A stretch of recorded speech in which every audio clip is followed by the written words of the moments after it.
مولا علی فرماتے ہیں کہ نیک وہ نہیں جس کی مجلس نیک ہے، بلکہ نیک وہ ہے جس کی خلوت نیک ہے۔ خلوت نیک ہے، کیا مطلب اس کا؟ اس کا مطلب یہ ہے جو تنہائی میں نیک ہے۔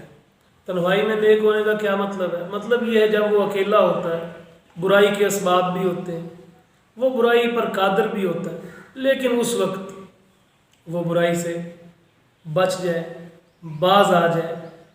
سیدنا علی کے فرمان کے مطابق وہ نیک ہے۔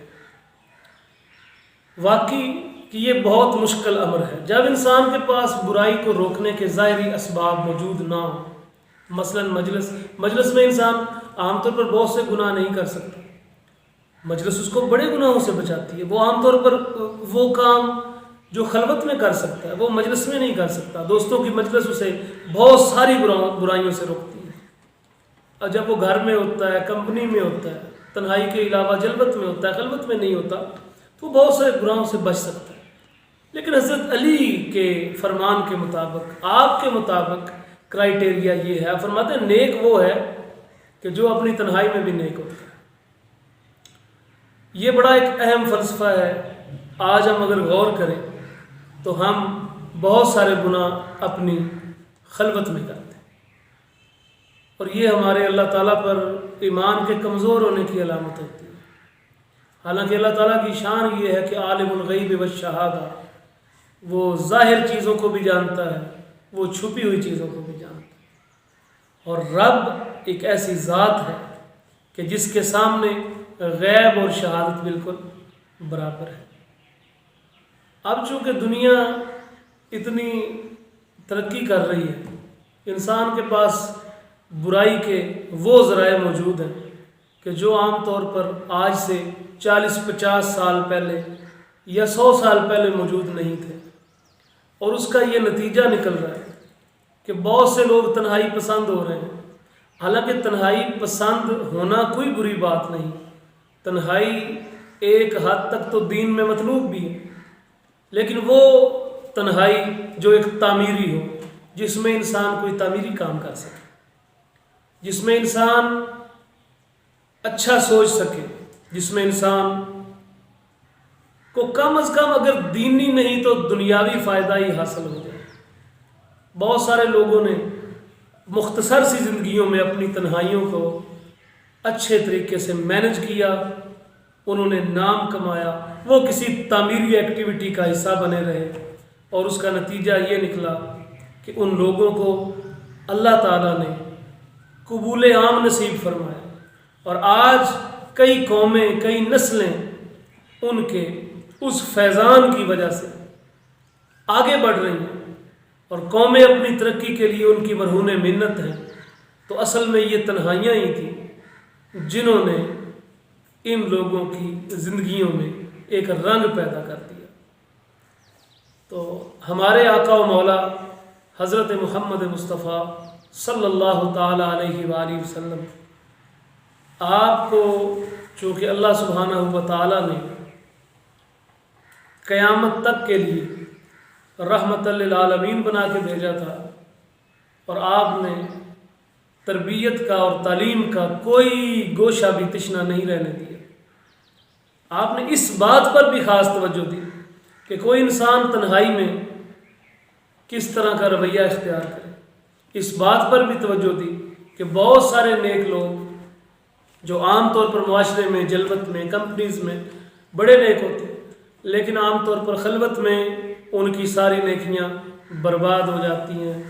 تو اس سلسلے میں حضرت ثوبان رضی اللہ تعالی عنہ آپ کی ایک روایت آپ کو سناتا ہوں، اور اللہ سے دعا کرتا ہوں کہ اس روایت پر ہمیں عمل کرنے کی توفیق عطا فرمائے۔ حضرت ثوبان اللہ کے رسول علیہ السلام سے روایت کرتے ہیں۔ ثوبان کون تھے؟ ثوبان آپ کی کنیت ابو عبداللہ تھی، اور نبی علیہ السلام نے ہی انہیں خریدا تھا، خرید کر پھر آزاد فرما دیا۔ پھر جب آپ نے آزاد فرمایا تو ثوبان جو تھے سفر و حضر میں نبی علیہ السلام کے ساتھ رہا کرتے تھے، آپ کے خادم تھے، اور آپ سے کبھی جدا نہیں ہوئے حتیٰ کہ رسول پاک علیہ السلام کی وفات ہو گئی۔ آپ کی وفات کے بعد حضرت صوبان شام چلے گئے، شام سے ہمس چلے گئے، اور اسی طرح پھر آگے بڑھتے بڑھتے پھر آپ کا 54 ہجری میں وصال ہوا۔ تو وہ آپ سے روایت کرتے ہیں کہ نبی علیہ السلام نے ارشاد فرمایا، آپ نے فرمایا کہ میں اپنی امت میں سے ایسے لوگوں کو بھی جانتا ہوں کہ جب وہ قیامت کے دن آئیں گے تو وہ تہامہ کے پہاڑوں جتنی نیکیاں لے کر آئیں گے، اور اتنی زیادہ نیکیاں لے کر آئیں گے کہ جس طرح پہاڑ ہوتے ہیں، تہامہ کے پہاڑ ہوتے ہیں، بہت زیادہ پہاڑ تھے، تہامہ عرب کا ایک حصہ ہے۔ فرمایا اتنی نیکیاں لے کر آئیں گے، لیکن جب اللہ کی بارگاہ میں آئیں گے تو اللہ ان کو غبار کی طرح اڑا کر ہوا میں بکھیر دے، جس طرح روئی کو بکھیر دیا گیا۔ تو حضرت صوبان رضی اللہ تعالیٰ عرض کرتے ہیں اللہ کے رسول ہمیں بتا دیں وہ کون لوگ ہیں تاکہ ہم ان جیسے نہ ہو جائیں کہ جو بڑی نیکیاں لے کر آئے لیکن ان کی نیکیاں برباد کر دی جائیں۔ تو نبی علیہ السلام نے فرمایا کہ بات اصل میں یہ ہے کہ یہ لوگ جو ہوں گے، یہ لوگ تمہارے بھائی ہوں گے، تمہاری قوم سے ہوں گے، یہ وہ لوگ ہوں گے جو رات کو تمہارے ساتھ مل کر بڑی عبادت بھی کیا کریں گے، لیکن وَلَٰكِنَّهُمْ اقوام اذا خلو بمحارم اللہ انتہکوها او کما قال علیہ السلام، یہ رات کو تمہارے ساتھ مل کر بڑی عبادت کیا کریں گے، لیکن جب یہ اکیلے ہوں گے، جب یہ ان کی پرائیویٹ ایک خلوت ہوگی، پرائیویسی ہوگی، جب یہ اکیلے ہوں گے تو اس وقت یہ حرام کام خوب کیا کریں گے، یعنی یہ نیکوں میں نیک ہوں گے، لیکن جب خلوت میں جائیں گے تو یہ بے قابو ہو جائیں گے۔ ان کی خلوت جو ہے وہ ان سے کوئی مثبت کام نہیں کروائے گی، بلکہ ان کی خلوت ان کی اتنی برائیوں کے ساتھ آلودہ ہوگی، ان کی خلوت، کہ ان کی ساری نیکیوں کو برباد کر دے گی۔ تو اللہ تعالیٰ کی پناہ مانگتے ہیں۔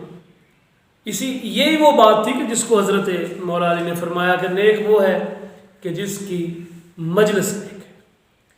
تو اب نبی علیہ السلام نے اس سے منع تو فرمایا، اور آپ نے اس پر تنبیہ بھی فرمائی کہ ہمیں ان لوگوں میں نہیں شامل ہونا چاہیے کہ جو بظاہر سارے نیک کام کریں، مجلس میں اچھے آدمی ہوں، لیکن خلوت میں جائیں تو گناہ کے ساتھ اپنے دامن کو آلودہ کریں۔ تو سوال یہ پیدا ہوتا ہے کہ وہ کون سی چیز ہے کہ جو ہمیں ان برائیوں سے بچا سکتی ہے؟ تو اس کا بڑا سادہ سا جواب ہے، اور وہ جواب کیا ہے؟ وہ ہے اچھی صحبت، اچھا دوست۔ اور یہ بھی نبی علیہ السلام ہی کی ایک حدیث میں آپ نے فرمایا اچھا دوست تنہائی سے بہتر ہے، اور تنہائی برے دوست سے بہتر ہے۔ تو ہمیں چاہیے کہ نیک لوگوں کے ساتھ اپنی سیٹنگ بنائیں، نیک لوگوں کی مجلس میں بیٹھیں، نیک لوگوں کی باتیں سنیں، نیک لوگوں کے ساتھ وقت گزاریں، نیک لوگوں کے پاس بیٹھ کر اپنی زندگی میں ایک نکھار پیدا کریں۔ تو اللہ سے دعا کرتے ہیں کہ اللہ تعالیٰ جس طرح ہماری مجالس کو گناہوں سے پاک کرتا ہے اور ہمیں کافی حد تک برائیوں سے بچاتا ہے، اسی طرح ہمیں توفیق نصیب فرمائے کہ ہم خلوت میں بھی برائیوں سے بچ سکیں۔